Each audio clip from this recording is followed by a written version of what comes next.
Hi, I'm Jim the Grumpy Plumber, and today I'm going to show you how you can do a repair job on your water piping without soldering.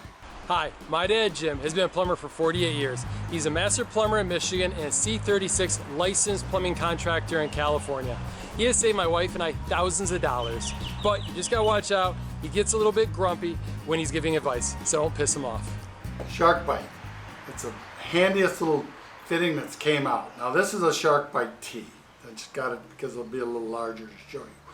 They're very easy to use. There's a certain way you got to do it. You take a copper pipe that you might have a problem with on it and you cut it off with a tubing cutter.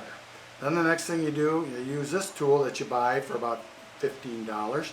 It's made by SharkBite, and you can go in and it's used to clean the outside so you don't have a burr. And it's 3/4, 1 inch, and then you have the other sizes for like plastic tubing and stuff. But PEX tubing, copper, CPVC are all the same exterior dimension except PEX-B. PEX-A and all that same size as copper. Then once you cut it and got it ready to go, this is the fitting. And inside of it's a little insert on it, and you take it and you line it up, you line the two up together, and then you shove it in, and it stops. Okay. One thing I didn't show you, now I'm going to show you how to release it too. You take this fitting that you get, and you put it on the pipe like this here. You shove the fitting in, and then you pull on it, and it slides off, so it can be released too. Another thing with this tool is that you might only want this to go in so far. So you put the tool on this, then you mark it. Okay, you mark, then if you slide in, that's all the farther you want to go, because you want to make sure you're in there all the way.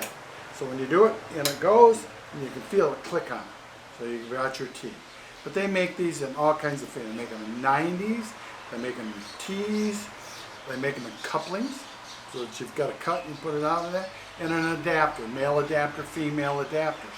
So they're the same as, like soldering up fittings, but this is much easier for the guy that doesn't want to go out and buy a torch, needs to fix it on the weekends. He can run to Home Depot. You can do it. This is really great stuff. Your biggest tool, though, is a tubing cutter. So don't be cheap and try to cut it with a hacksaw, because all you're doing is asking for trouble. By the way, these have been around for about 20 years.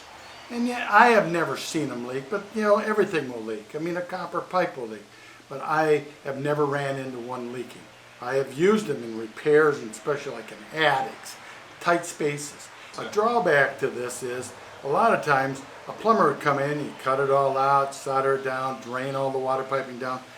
You don't have to do this. The plumber, it's going to cost you a lot of money to have it. That's, and he's going to maybe condemn it. But you don't have to drain anything. Even if you have water running, you can buy a cap, cut it off, and shove the cap on. Okay? You want to kind of make sure the pressure, that you might have running water, but you don't want to run full bore. You want to shut it off the best you can.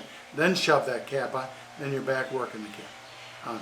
And they make these in valves, ball valves. You can use them on your water heaters. You can use them on, wherever you want to locate them in the house. Well, the another thing too is you can put these in the ground. You can bury them, but you must use SharkBite's tape. They have a special tape, and you got to tape it up. Yeah, that'd be a thing I'd kind of shy away from myself, but it's your house. Maybe you're going to sell in a week, but you tape it up and you're ready to go. So I think you'll really like this fitting. And if you don't like it, if you don't like what I had to say, go ahead and ask the neighbor lady.